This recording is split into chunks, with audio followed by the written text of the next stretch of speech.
Greedy boy. Sam and Tom were identical twins. They were so identical that even their mother found it difficult to distinguish one from the other, at least during their initial days on Earth.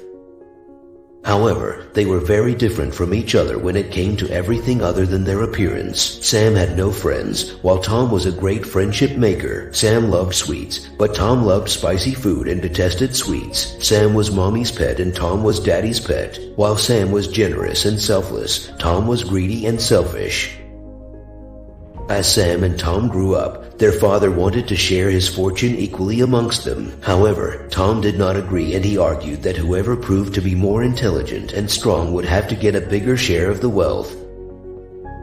Sam agreed. Their father decided to organize a competition between the two. He asked the two sons to walk as long as they could and return home before sunset. The wealth would be divided in proportion to the distance covered. As a rule of the competition, they were not permitted to carry a watch to keep track of the time.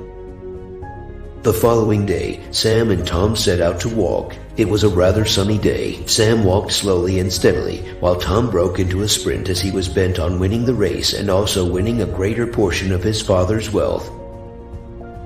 Sam knew that it would be ideal to walk as far as possible till noon and start for home at noon, as it would take the same amount of time to walk back home. Knowing this, Sam decided to turn back for home at noon so as reach home on time.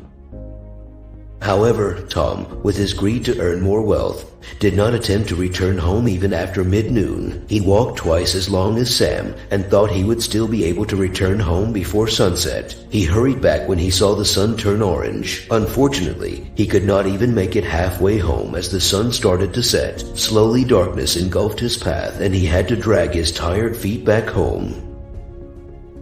He had lost the race only because of his greed. Greed leads to loss.